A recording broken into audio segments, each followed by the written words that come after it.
ગરમી તો બીજી તરફ હાલાકી। વાત કરીશું અમદાવાદની એક એવી હોસ્પિટલની જ્યાં દર્દીઓ રાહત મેળવવા નહીં બલ્કि હાલાકી મેળવવા જતા હોય તેવો ઘાટ સર્જાયો છે। દર્દીથી પરેશાન દર્દી હોસ્પિટલમાં રાહત માટે જતો હોય છે, પરંતુ અમદાવાદની શારદાબેન હોસ્પિટલમાં જઈને દર્દીઓ आहत થઈ રહ્યા છે અને દર્દીઓની આ પરેશાનીનું કારણ છે કે પ્રાથમિક સુવિધા।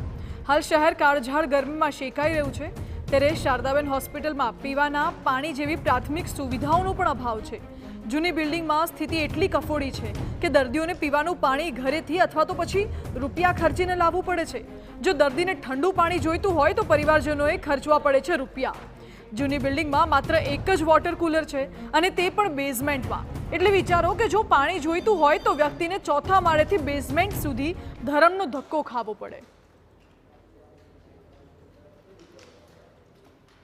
કાળઝાળ ગરમીમાં અનેક જગ્યાઓ પર વ્યવસ્થા કરવાની વાતો અમદાવાદ મ્યુનિસિપલ કોર્પોરેશનના અધિકારીઓ એસી ઓફિસમાં બેસીને કરી રહ્યા છે, પરંતુ શારદાબેન હોસ્પિટલના અમે દ્રશ્યો બતાવીશું કે જ્યાં દર્દીઓની હાલત, દર્દીઓ સાથે રહેલા સગાની હાલત તો કફોડી છે જ, પરંતુ દર્દીઓ માટે ઘરેથી પંખા લાવી અને તેમને પવન આવે તે પ્રકારની વ્યવસ્થા દર્દીના સગા કરી રહ્યા છે। સાથે જ જણાવીશ કે લોબીમાં પણ એક બે નહીં પરંતુ સંખ્યાબંધ દર્દીઓને સારવાર આપવામાં આવી રહી છે તે પ્રકારની સ્થિતિ છે। એટલે કે હોસ્પિટલ હાઉસફુલ હોય તે પ્રકારના દ્રશ્યો જોવા મળી રહ્યા છે। આખરે દર્દીઓને પીવાના પાણીની પણ વ્યવસ્થા ન હોવાની ફરિયાદો દર્દીઓ કરી રહ્યા છે। શારદાબેન હોસ્પિટલમાં જો આ પ્રકારની અવ્યવસ્થા હોય તો મેયર અને મ્યુનિસિપલ કમિશનરે આ બાબતે જવાબ આપવો જોઈએ। કેટલાક દર્દીઓ સાથે વાત કરીશું। કયા પ્રકારની મુશ્કેલી? સાહેબ, અહીંયા પાણીની વ્યવસ્થા છે નહીં। અમારે દર્દી એકલા હોય, કોઈ જોડે રહેનાર હોય નહીં। અમારે છે ગ્રાઉન્ડ ફ્લોર પર પાણી લેવા જવું પડે છે ને એ પાછું હોય ના હોય, ઠંડુ ના હોય ને અમુક વખતે બંધ કરી દે છે। એટલે ત્રીજા માળેથી બીજા માળેથી ક્યાંથી કુલરની વ્યવસ્થા ક્યાં છે? નીચે છે સાહેબ, છે ગ્રાઉન્ડ ફ્લોરમાં છેક નીચે। કયા માળેથી જવું પડે? ત્રીજે માળથી છેક નીચે જ જવું પડે છે। એક જ કુલર છે? હા, ઓપડી બાજુ જ છે। એક જ કુલર, પાણી ઠંડા પાણીનું કુલર રાખવામાં આવ્યું છે જેમાં ઠંડુ પાણી આવતું નથી તે પ્રકારની ફરિયાદ દર્દીના સગા કરી રહ્યા છે। આખરે કાળઝાળ ગરમીમાં ગરમીથી રક્ષણ મેળવવું તો દર્દીઓ તેમજ તેમના સગાને કેવી રીતે મેળવવું તે એક મોટો પ્રશ્ન બની જાય છે। લાખો કરોડો રૂપિયા ખર્ચાઈ જાય છે, પરંતુ તેમ છતાં કોઈ પણ પ્રકારની વ્યવસ્થા થતી નથી।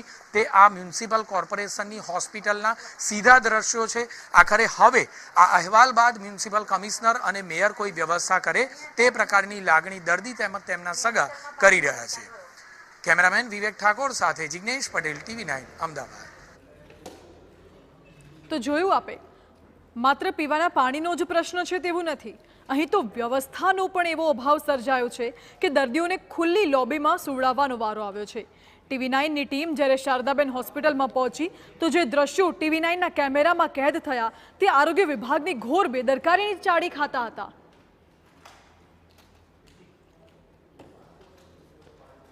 એક તરફ કાળઝાળ ગરમીથી લોકો હેરાન પરેશાન છે, ત્યારે હોસ્પિટલમાં આવતા દર્દીઓ પણ બીમાર થઈ જાય તે પ્રકારની સ્થિતિ જોવા મળી રહી છે। દર્દીઓની સાથે તેમના સગા પણ બીમાર થઈ જાય। શારદાબેન હોસ્પિટલના આ દ્રશ્યો છે કે જ્યાં લોબીમાં દર્દીઓને સારવાર આપવાની ફરજ પડી રહી છે। એક રીતે જોઈએ તો દર્દીઓને સારવાર આપવામાં આવી રહી છે, ખૂબ જ સારી બાબત છે કે કોઈ પણ દર્દીને અહીંથી પરત મોકલવામાં આવતા નથી, પરંતુ આખરે કોર્પોરેશનનું આવું અણધડ આયોજન કયા પ્રકારનું કે દર્દીને માત્ર ને માત્ર લોબીમાં આટલી ગરમીમાં 45 ડિગ્રીથી વધુ તાપમાનમાં પણ લોબીમાં સારવાર હેઠળ રહેવું પડે છે। ખૂબ જ શરમજનક બાબત કોર્પોરેશનના તમામ કમિશનર અને મેયર સહિતના અધિકારીઓ માટે ગણી શકાય કે કોઈ પણ પ્રકારની યોગ્ય વ્યવસ્થા શારદાબેન હોસ્પિટલમાં કરવામાં આવી નથી। સાથે જ જોઈએ તો હોસ્પિટલમાં કોઈ પણ પ્રકારે પાણીના કુલરની વ્યવસ્થા પણ દરેક ફ્લોર પર ન હોવાની વાત સામે આવી છે, જે ખૂબ જ ચોંકાવનારી બાબત ગણી શકાય। દર્દી તેમજ તેમના સગાને ના છૂટકે બહારથી પૈસા ખર્ચી અને ઠંડા પાણીની બોટલો લાવવાની ફરજ પડતી હોય તે પ્રકારના દ્રશ્યો શારદાબેન હોસ્પિટલમાં જોવાઈ રહ્યા છે। કેમેરામેન વિવેક ઠાકોર સાથે જિગ્નેશ પટેલ, TV9 અમદાવાદ। TV9ની ટીમે જ્યારે હોસ્પિટલના સુપ્રિન્ટેન્ડન્ટનો સંપર્ક કર્યો તો તેઓએ દર્દીઓની ફરિયાદ અને વાસ્તવિકતા સ્વીકારવાનો જ ઇનકાર કરી દીધો અને દાવો કર્યો કે દર્દીઓની અજાણતાને પગલે સ્થિતિનું સર્જન થયું છે। સાથે જ હોસ્પિટલ સંચાલકોએ સાઇન બોર્ડ લગાવવાની પણ વાત કરી। એ પીવાના પાણીના કુલરમાં એ લોકો એમના હાથ ધોવે, મોઢું ધોવે અને આજુબાજુ બી ખૂબ ગંદકી થતી હતી. એટલા કારણસર આપણે આ બધી જગ્યાએ કુલર અંદર કન્સીલ મૂક્યા અને એમાંથી આપણે એક ખાલી બહાર એક્સટર્નલ ટેપ આપ્યો છે.